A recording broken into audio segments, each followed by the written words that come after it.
Pois do reino a boa nova Jesus Cristo anunciava, e as dores do seu povo com poder Jesus curava. Aleluia, aleluia, aleluia, aleluia, aleluia, aleluia. O Senhor esteja convosco. Ele está no meio de nós. Proclamação do Evangelho de Jesus Cristo segundo Mateus. Glória a vós, Senhor. Ao saber que João tinha sido preso, Jesus voltou para a Galiléia, deixou Nazaré e foi morar em Cafarnaum, que fica às margens do mar da Galiléia, no território de Zabulon e de Néftali, para se cumprir o que foi dito pelo profeta Isaías: terra de Zabulon, terra de Néftali, caminho do mar, região do outro lado do rio Jordão, Galiléia dos pagãos. O povo que vivia nas trevas viu uma grande luz, e para os que viviam na região escura da morte, brilhou uma luz.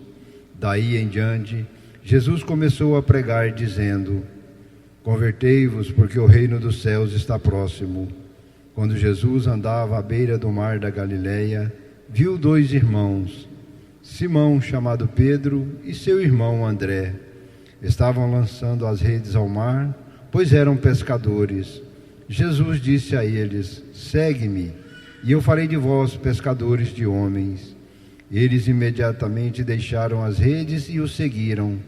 Caminhando um pouco mais, Jesus viu outros dois irmãos, Tiago, filho de Zebedeu, e seu irmão João.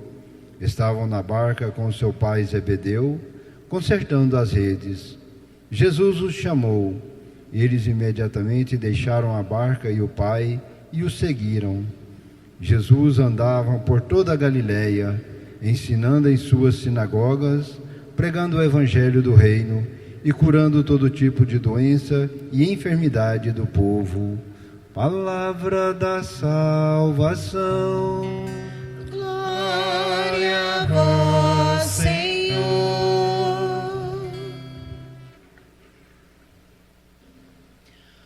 O Senhor é minha luz e salvação, o Senhor é a proteção da minha vida. Irmãos e irmãs, celebramos hoje a liturgia do terceiro domingo do tempo comum e somos agraciados pela força da palavra que vem ao nosso encontro de maneira muito especial, o evangelho que nós acabamos de ouvir. Este trecho, retirado do capítulo 4, versículos de 12 a 23, marca o início público do ministério de Jesus. Depois de ser batizado por João Batista no Rio Jordão, como meditamos há 2 domingos atrás, Jesus inicia a sua vida pública. Logo, Mateus constrói o texto como uma passagem de transição de João Batista para Jesus.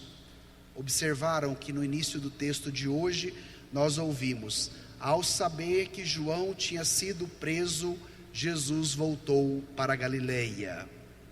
Ou seja, Jesus agora assume a sua missão messiânica, já preparada e predita por João Batista ao longo da sua caminhada, chamando o povo a um batismo de conversão. E ao mesmo tempo nós encontramos no texto um dado muito importante, que é o dado geográfico. Durante 30 anos Jesus viveu no escondimento. Onde? Em Nazaré, com a sua família, Maria, José e os demais parentes que moravam naquela vizinhança. Logo após o batismo, nos disse o texto que Jesus muda para onde? Para a Galileia. O Papa Bento XVI, no seu livro Jesus de Nazaré, vai dizer que aqui nós temos um dado que não é apenas geográfico. Saiu de Nazaré e foi para a Galileia. Mas aqui nós temos um dado teológico. E para que a gente entenda o dado teológico, é preciso também entender o dado geográfico. Por que Jesus vai para a Galileia? Em primeiro lugar, a Galileia era considerada uma região de periferia. Em segundo lugar, para os judeus de Jerusalém, a Galileia era considerada a Galileia dos pagãos, como nós ouvimos também no texto. E por que havia este preconceito dos judeus de Jerusalém, sede do poder religioso, com os demais que estavam na periferia, na Galileia? Porque a Galileia era uma região de fronteira, era uma região de trânsito. Você tem do lado norte a Fenícia, que bem antes, já na Idade Antiga, desenvolveu uma grande rota comercial. Ao leste você tem a Decápole, sob a influência do pensamento grego, e ao oeste você tem o Mar Mediterrâneo, lugar de trânsito para as rotas comerciais. Então, na Galileia, você tinha trânsito de gente de todo canto, porque era uma rota que ligava o Egito, a Síria e a Mesopotâmia. Nós temos, deste modo, uma universalidade naquele local geográfico, de gente de diversas culturas, línguas, religiões e modo de conceber a vida. E para os judeus conservadores de Jerusalém, a Galileia era lugar dos pagãos. E onde Jesus escolhe iniciar a sua vida pública? Não é em Jerusalém, sede do poder religioso. Não é no templo, lugar por excelência da prática religiosa. Mas Jesus decide iniciar a sua vida pública junto àqueles que eram considerados como pagãos, numa periferia geográfica, numa região de trânsito onde passava pessoas de diversos cantos. E o que isso tem a nos dizer como dado teológico? Jesus tem preferência pelos excluídos. Jesus tem preferência pelas periferias. Jesus quer estar numa região onde as pessoas estejam abertas para acolher a sua palavra, para acolher a sua ação. E por muito tempo a igreja teve o cuidado de estar nas periferias sociais, como por exemplo, Senador Canedo. Quantos missionários passaram por aqui ao longo da história desta paróquia, que vieram de terras longínquas para anunciar o evangelho a toda criatura. Mas o Papa Francisco, no seu pontificado, nos fez uma exortação. Além das periferias sociais, hoje nós também temos as periferias existenciais. E quando nós olhamos para o evangelho e percebemos que Jesus vai para uma periferia, ele nos exorta como igreja a anunciar a sua palavra, tanto às periferias sociais das pessoas mais pobres, mas também as periferias existenciais daqueles que de repente têm uma condição social melhor, uma condição econômica melhor, mas que passa também por muitas situações delicadas no campo da existência. E por que eu quero trazer esta breve explicação? Porque hoje nós devemos fazer um convite a Jesus. E qual é este convite? Para Jesus entrar nas nossas periferias existenciais. Faça o seu exame de consciência. Olhe para as dimensões mais profundas da sua história, da sua existência, e se pergunte: quais são as minhas periferias existenciais que Jesus precisa entrar?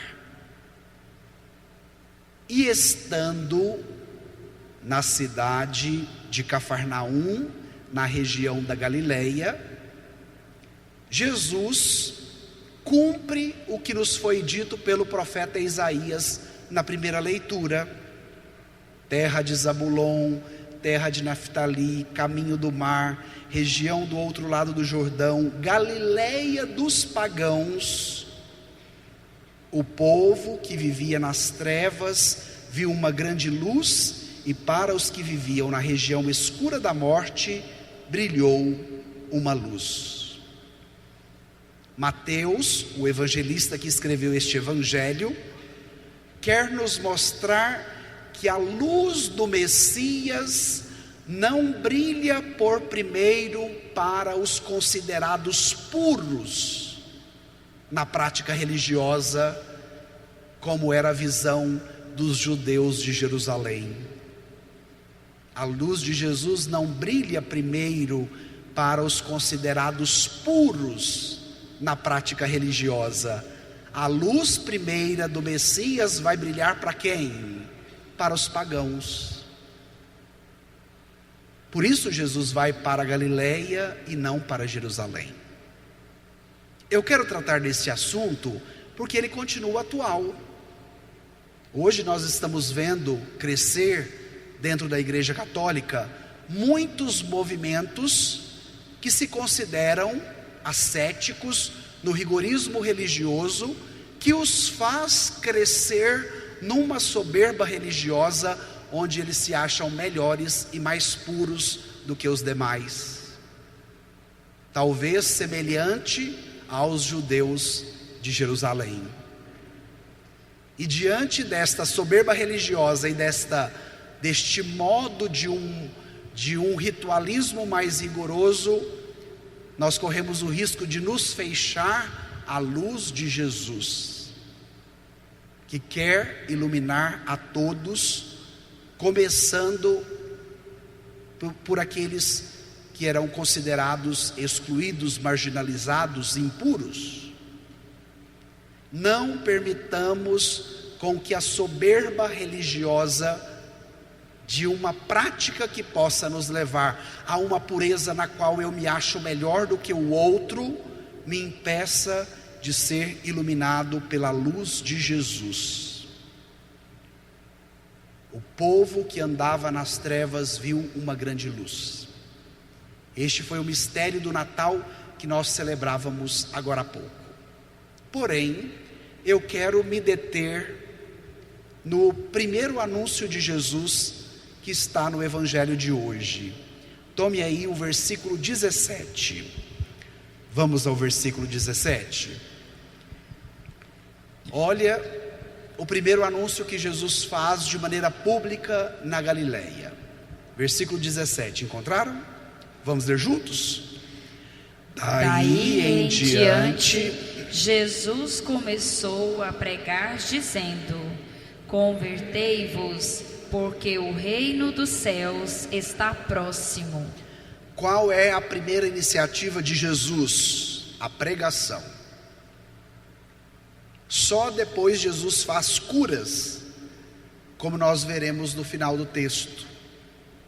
E aqui existe uma pedagogia. A pregação que deve nos conduzir à conversão. O Evangelho foi escrito no grego e a palavra original é metanoia, que significa uma mudança de mentalidade que reorienta o sentido da minha vida. Por isso, eu quis começar a homilia falando da periferia existencial do Papa Francisco. Porque para que Jesus entre na nossa periferia existencial, qual é o movimento que o Evangelho deve gerar em nós? Movimento de conversão, de metanoia, de mudança de mentalidade para reorientar o sentido da nossa vida. A conversão não pode ser apenas no campo do moralismo, da mudança da minha prática moral, mas a conversão, ela deve ser uma mudança de mentalidade que alcança o modo de viver da pessoa na sua totalidade. E esse é o convite que o Evangelho nos faz. Um caminho de conversão que não apenas mude o nosso comportamento, que não apenas mude o nosso modo de vestir, mas o Evangelho é mais profundo e quer alcançar o nosso modo de viver na sua totalidade. E por que é possível viver esse propósito? Porque o reino de Deus já está acontecendo. Porque Jesus está no nosso meio, e estando no nosso meio, Ele se faz próximo. Logo, a conversão consiste em acolher a presença de Jesus na minha vida, na sua vida, na nossa vida. O projeto do reino de Deus não era apenas um projeto político, como os judeus imaginavam que o Messias iria consolidar. O reino de Deus não é apenas um programa ou um projeto, mas o reino de Deus é presença viva de Deus que age no nosso meio. E deste modo, converter-se significa acolher Deus como critério último da vida. E agora eu te pergunto: Deus tem sido o critério último da sua vida? Deus tem sido o critério mais importante da sua existência? A nossa conversão, ela começa com um despertar que cada um pode fazer. De repente, num encontro que você participa, num retiro, num momento de formação, numa missa, numa oração pessoal, cada qual pode fazer memória de qual foi o acontecimento que despertou o seu processo de conversão. Mas este processo de conversão, ele não tem fim, ou seja, ele precisa permear toda a nossa vida. Às vezes a gente ouve pregadores dizendo assim: quando foi a minha conversão, eu estava vivendo deste modo. Como se a conversão fosse apenas um fato do passado. E eu gosto de exortar as pessoas: o fato do passado pode ter sido o fato que te despertou para iniciar o seu processo de conversão. Mas lembre-se, a conversão é um processo e ela deve continuar a nossa vida, durante toda a nossa existência. Padre, quando o meu processo de conversão terá fim? Quando você chegar na vida eterna, quando você chegar na casa do Pai, quando você puder contemplar a face de Deus na vida eterna, aí nós não precisaremos mais de conversão. Mas enquanto nós estivermos aqui, nesta caminhada, nesta peregrinação, nos é necessário a conversão sempre. O que hoje eu preciso me converter? Na família, no trabalho, na minha prática de fé, na vivência da comunidade. Enquanto nós iniciávamos a missa, me veio muito forte no coração nesse sentido da conversão. A nossa comunidade paroquial precisa melhorar num quesito que tem me chamado a atenção com frequência a cada domingo. E sabe qual é esse quesito? Os atrasos. Tem hora que o padre já está para começar o evangelho e tem gente chegando para a missa.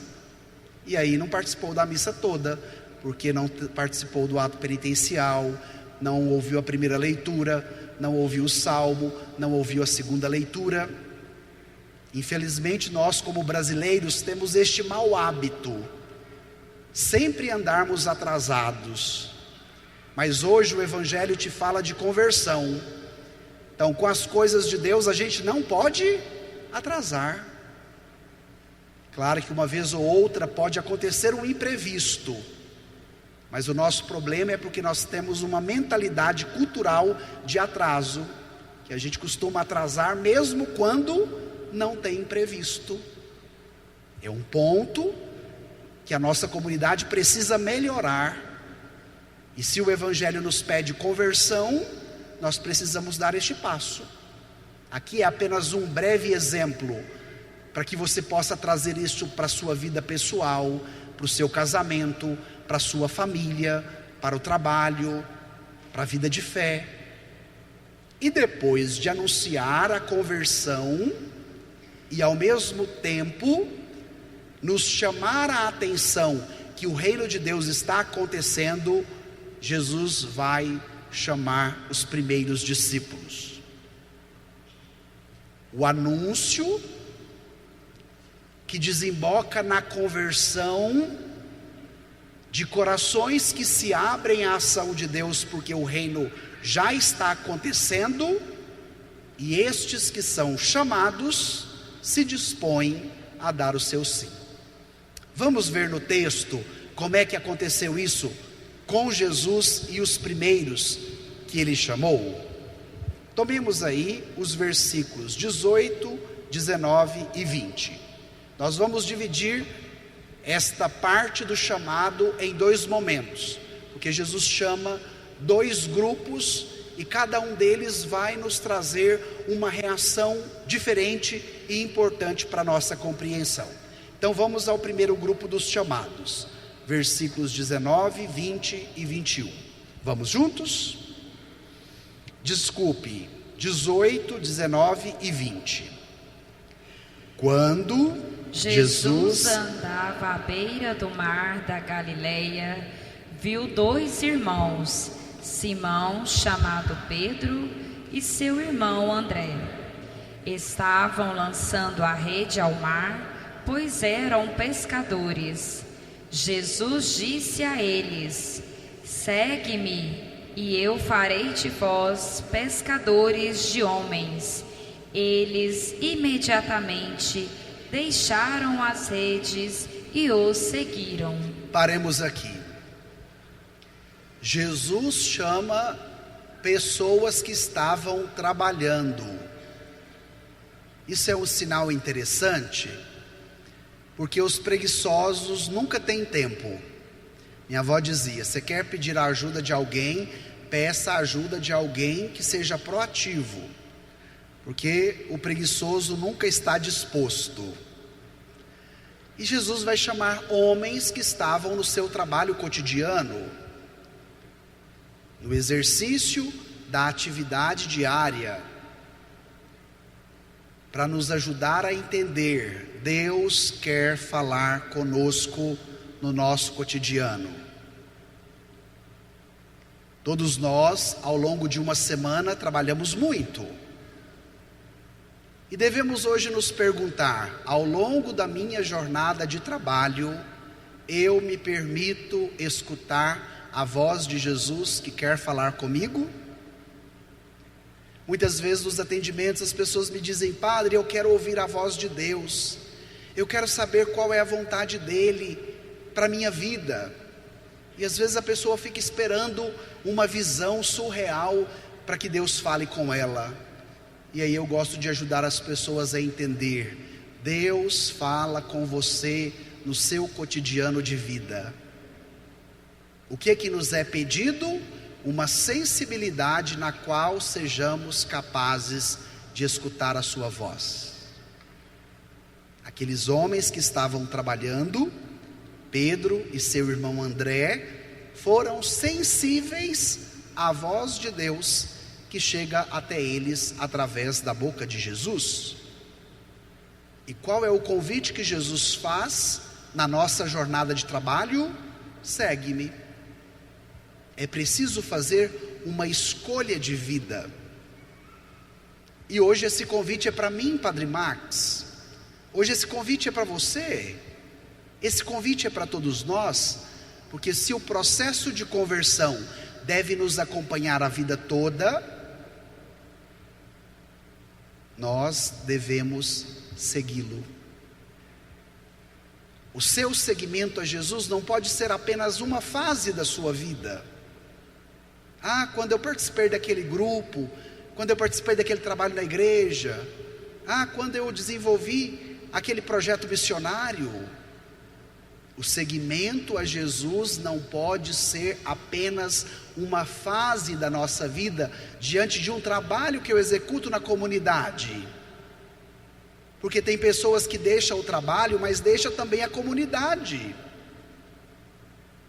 E isso pede da pessoa uma conversão mais consistente. Porque se a minha vida em comunidade consistia apenas no trabalho que eu fazia, e agora como eu não executo mais esse trabalho, eu não participo da vida da comunidade, isso é um sinal grave para a vida da pessoa, porque é um sinal que ela ainda não foi evangelizada. O seguimento a Jesus transcende o fazer alguma coisa na vida da comunidade.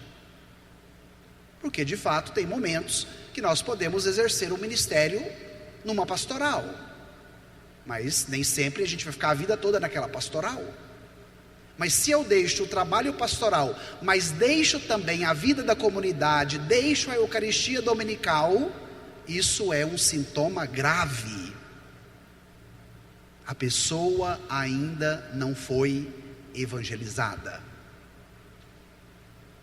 E esta é uma outra preocupação que eu tenho nesta paróquia. Por quê? Porque o público aqui oscila demais. Tem domingo que a gente olha e vê tanta gente nova, no outro domingo aquele povo que veio domingo passado já não vem mais. O que está nos faltando? Seguimento a Jesus. O que está nos faltando? Sermos mais evangelizados. Porque qual foi a atitude daqueles chamados por Jesus? Olha o tanto que o versículo 20 é forte. Eles imediatamente deixaram as redes e o seguiram. Imediatamente. Eles ficaram dizendo para Jesus assim: olha, o senhor volta amanhã que eu vou pensar e te dar uma resposta. Jesus, nós estamos muito ocupados e agora não tem como a gente te seguir. Talvez seria esta a nossa resposta para Jesus na correria do dia do trabalho da semana. Mas o texto nos aponta uma prontidão. Ou seja, o texto nos ensina a abandonar aquilo que nos prende no seguimento que devemos ter a Jesus. Meu irmão, minha irmã, o que está te impedindo de seguir a Jesus? Quais são as suas redes que você tem apego e que de repente te privam de viver este imediatamente do Evangelho na sua vida? As redes é símbolo do trabalho. Aqueles homens eram pescadores. E quantas vezes nós justificamos o nosso não seguimento a Jesus pelo nosso trabalho?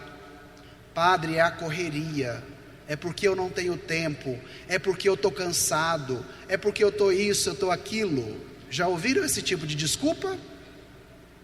Não permita com que o seu trabalho seja impedimento para você seguir a Jesus?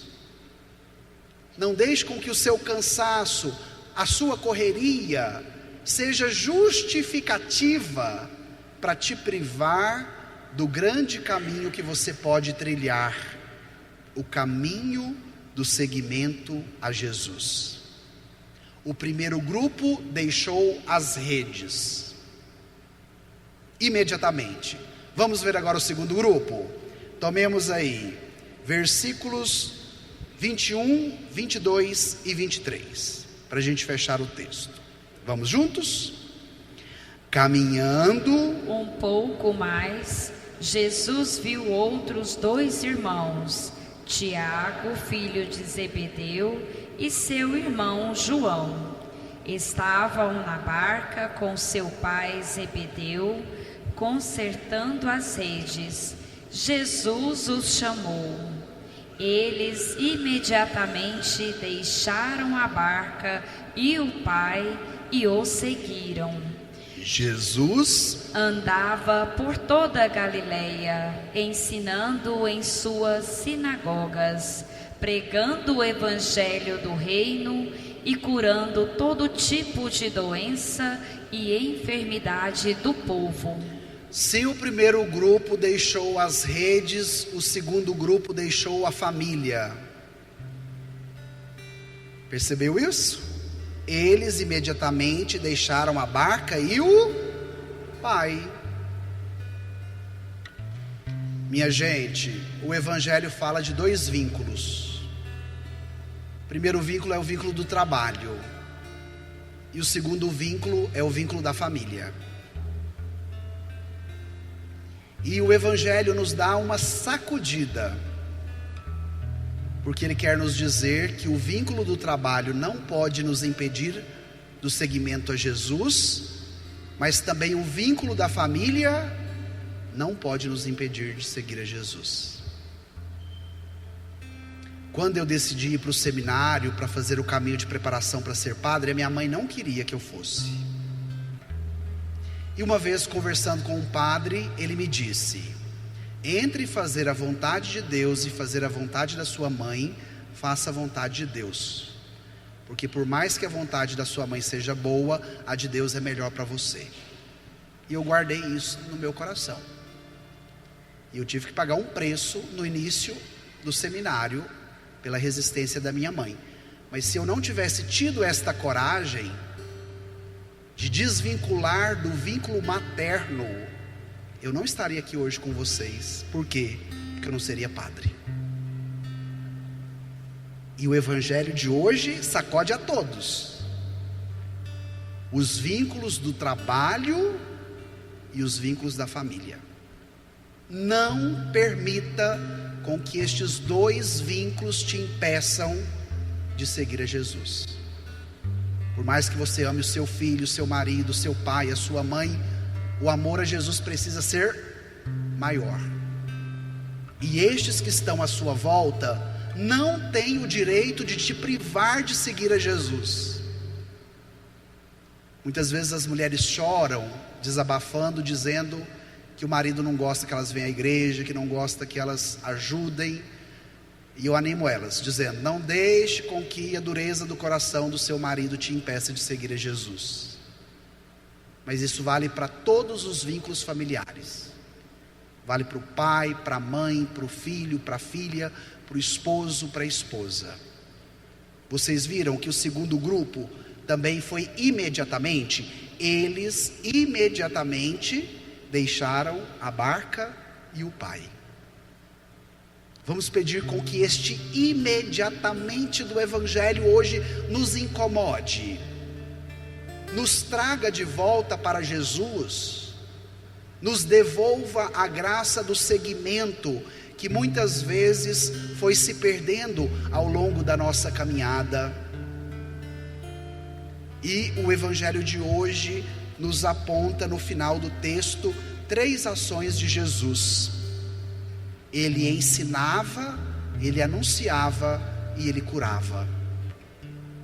E nós precisamos destes 3 movimentos na nossa vida. O movimento que ensina, o movimento que anuncia, vem, segue-me, e o movimento que nos cura e nos liberta de tudo aquilo que tem nos impedido de seguir a Jesus. Meu irmão, minha irmã, qual vínculo hoje te impede de segui-lo?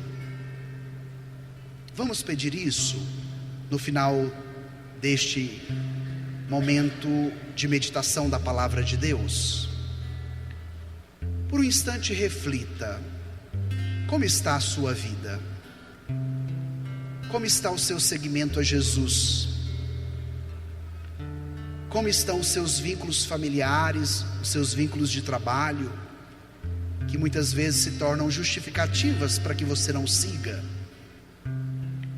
Quais são as suas periferias existenciais que hoje Jesus precisa entrar, dizendo a elas: convertei-vos?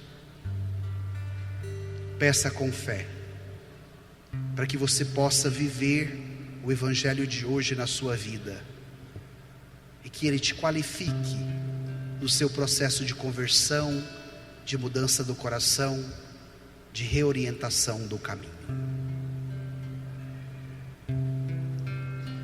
Às vezes no meu peito bate um coração de pedra, magoado, frio, sem vida. Aqui dentro ele me aperta, não quer saber de amar, nem sabe perdoar. Quer tudo e não sabe partilhar. Jesus, Jesus, manda teu Espírito para transformar meu coração. Jesus, manda teu Espírito. Jesus, manda teu Espírito para transformar meu coração. Lava, purifica e restaura-me de novo. Serás o nosso Deus e nós seremos o teu povo. Derrama sobre nós a água do amor, o Espírito de Deus, nosso Senhor. Jesus, manda teu Espírito. Jesus, manda teu Espírito para transformar meu coração. Jesus, Jesus, manda teu Espírito para transformar